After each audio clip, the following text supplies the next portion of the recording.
This is the Magicka Pet Sorcerer setup that I'd run if my group needs calculated defense. The last Sorc build I covered was a Stam no pet setup built around raw single target damage. This one has a different job. This is still a strong DPS build, but is built around bringing calculated defense while keeping the damage strong enough to feel good in an organized group. I'm looking at this for trials and also for 4-man content where having 1 DD bring calculated defense can be really valuable. Quick note, this is still PTS, so things can change before update 50 goes live. I found some really interesting stuff while testing this. I tried to make calculated defense work on the no pet Stam Sorc version of this, but it just didn't. The damage loss was huge. This actually does more damage putting calculated defense on this build than it does on the no pet Stam version. All right, let's get into the build. For attributes, I'm running 64 points into Magicka. For race, I'd go Dark Elf, Khajiit, or High Elf. I'm honestly contemplating a swap over to Khajiit for this next patch because of the crit damage that it gets. For one of my prog groups, I'm going to need that extra crit damage from Khajiit, so I'm contemplating that swap. For Mundus, go the Thief. For food, for this parse, I used Ghastly Eye Bowl. Sustain with this was a little trickier than the Stam version, so Ghastly Eye Bowl is the way to go. In content, I'd probably use Clockwork Citrus Filet or Max Magicka, Max Health blue food. For the gear, I'm using Mora Scribe on the front bar with 2 daggers, charged, fire weapon, poison weapon. The back bar, the VMA Perfected Greatsword with weapon damage enchant infused. For these, you could go staff and staff with the VMA staff back bar and Mora Scribe destro front bar, but I got a little bit less damage with that, so I'm going with these daggers and greatsword. But if you do want to play like a traditional Magicka sorcerer with dual destros, you can totally do that. It is a damage loss though. I tested out Null Arca too, and that might be better for 4-man content or things like that, where Mora Scribe, you need group buffs in order for it to get to that high crit value and be worth it. So if you're not getting major buffs from your group, then I would not run Mora Scribe. I would run Null Arca instead. Then on the body, I got the IA set Monolith of Storms, the Sorcerer class set in all divines, all medium, 1-piece light Mora Scribe, then a 1-piece monster set with crit chance on it. This is on. You could use Ice Heart, the Blind, Slime Craw, anything like that. So 5 pieces of Monolith on the body, 5 pieces of Mora Scribe on the front bar and the jewelry, and then the Shattered Path Signet. This is what the whole build is built around, really. This increases your damage done with status effects by 1% for every 1 ultimate you have, up to 170%. While you have 170 or more ultimate, your light and heavy attacks apply a random status effect up to once every 4 seconds. This also applies minor timidity to you, consuming 1 ultimate every 1.5 seconds. So all that said, this adds a ton of damage to your light attacks, adding that random status effect while over 170 ult. Also, it buffs those status effects based off of how much ult you have. So your status effects just start doing crazy amounts of damage. And with this setup and these skills, you're proccing tons of status effects on top of the light attack random ones you get. Why this works so much is that you don't have to go down to 0 ultimate ever in this build. You can always stay above that 170 or more ultimate using power overload because it's a toggle and you can toggle it on and off, and it just slowly drains your ultimate based off of how many light attacks you do. For the traits on the body, I went all divines with Max Magicka, and then for the jewelry, I did Bloodthirsty and also tested Infused. I tested this quite a bit and can't really tell the difference in the final number. You can definitely see that Infused has way more burst up front and that Bloodthirsty has way more damage towards the end of the fight. So if you're going into something that you need upfront burst to get through a phase, I'd use Infused. If you're going into something that needs stronger execute damage, which most things do, I'd go Bloodthirsty. So I'd probably default to Bloodthirsty most of the time. But they're very close this patch, and calculated defense buffs weapon damage, so maybe Infused is a touch ahead. So it's really tough to say. I wouldn't go changing your jewelry if you already have Bloodthirsty. For the champion points, I got Wrathful Strikes, Master at Arms, Deadly Aim, and Exploiter. And now for the skills. On the front bar, I'm using Chilling Knife with Assassin's Misery, which increases the chance to apply status effects on enemies by 100% for 10 seconds. The Assassin's Misery knife really just plays into the Signet so well because your status effect damage is already buffed. I did Frost damage and then Force. On this setup, I'm not using Barb Trap, so Force is a little more worth it. And then the most important skill that a sorcerer has is Crystal Fragments. With this, every time you use any sort of skill besides an ultimate, you get a chance to proc a frag that is incredibly strong. So you don't want to hard cast this because it has that 0.8 seconds cast time, and that's just annoying. But you do want to cast this every single time it procs a frag for instant cast with extra damage. And then Bound Armaments, basically you're getting stacks up to 8 of little knives that float around you, and you can shoot them out in 4s. There's a really strong skill with really high damage. Then you got your 2 pets, the Volatile Familiar and the Tormentor. I am keeping Familiar up, and I'm not worrying too much about Tormentor. If I have a little downtime and nothing really to cast besides maybe a Chilling Knife, when I already have the status effect up, then I'll cast a Twilight Tormentor, only if the enemy is well above 50% health and will be above it for the next 20 seconds. So this is extra low on the priority list. And then finally, Power Overload, which I kind of talked about. I go back and forth on Power Overload being on the front bar or Dawnbreaker. When fully buffed, Power Overload technically gives a tiny bit more weapon and spell damage, but Flawless Dawnbreaker gives you all the Fighters Guild passives, and so if there's adds in a fight, then you're going to want to put Flawless Dawnbreaker because that'll give you more ultimate when those adds die. So for Power Overload, this basically just buffs your light attacks to be big shock damage things that does a crazy amount of damage, and each light attack slowly depletes your ultimate. You want to come into a fight with as much ult as you can and start fights with Power Overload because this procs Monolith of Storms, which the 5-piece is when dealing damage with a storm calling ability, the initial hit or every 5th tick creates a monolith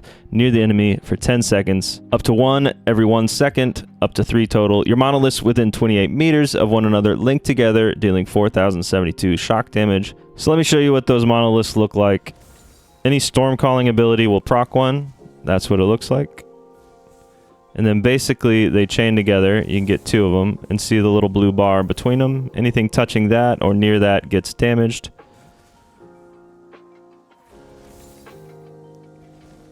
So anything in between or touching this bar would get a lot of damage. And so they go pretty far.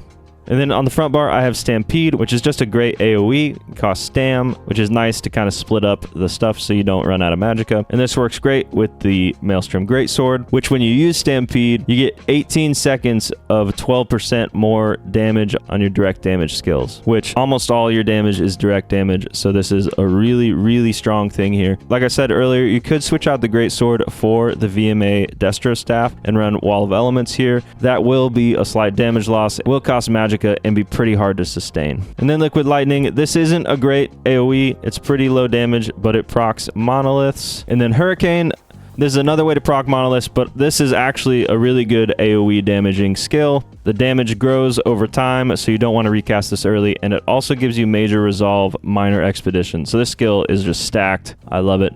One of my favorite Sorc skills. Then you got a double bar both your pets, otherwise they disappear.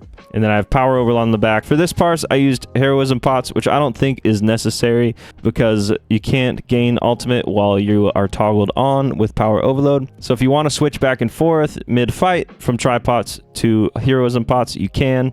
I don't love doing that, so I'll probably just run Tripots in most content, unless I'm needing that little edge of extra ultimate. I want to talk about overload management real quick. You want to come to the fight with as much ultimate as you can, and then you never want it to dip below 170. So I'll show you what that looks like. So if I buff up, I go in for my parse. While I'm parsing, I'm looking at the ultimate number over there. And I just want to toggle off overload basically when it gets closer to 200, like right there. I toggled it off. You can go a little lower, but you just don't want to go below 170. And then just some quick tips about overload. It does take a global cooldown to turn on. It doesn't to turn off. So to turn it off, I've found that when you do light attack skill toggle, light attack skill, it works pretty good. And you don't have to slow down. So to turn it on, global cooldown, light attack skill, light attack skill, light attack skill toggle, light attack skill.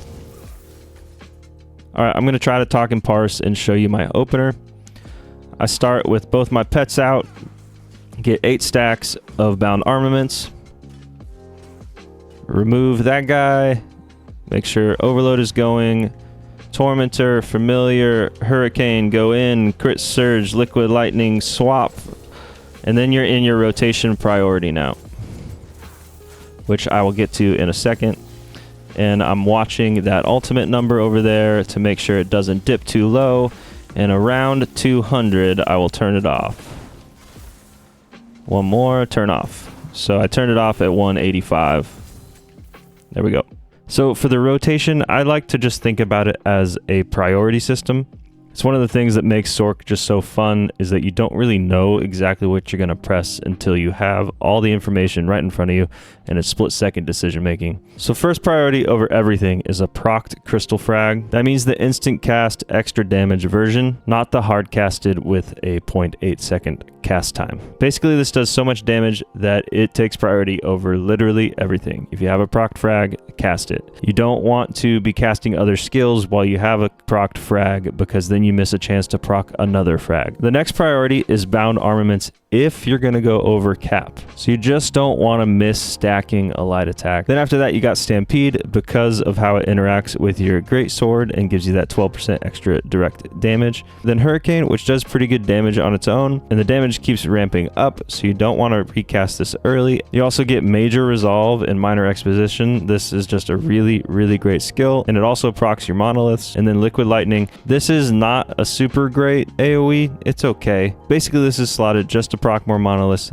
and to give you that conduit synergy. Speaking of the conduit synergy, I always like to hit the conduit on the front bar just because you have more crit chance and it's more likely for it to crit. So when I go to back bar, I just try not to synergize much. I try to synergize most of the damage things on my front bar where there's a little more crit. Then next on the priority is the status knife effect. And I'm talking specifically about the increases the chance to apply status effects on enemies by 100% for 10 seconds. I'm not talking about the 20 seconds of minor force that the timer gives you. Like if you look here, throw that and it says 20 seconds. It's really 10 seconds for the buff that I care about. Then after that is your Volatile Familiar. This does a pretty good AoE damage. While it does shock damage, it's not a storm calling ability, so it does not proc monoliths. That's why it's a little lower on the totem pole, just to make sure that you keep up those 3 monoliths as much as possible. But this is still pretty good damage. One thing to note about the Familiar is that the second hit of his blast stuns enemies,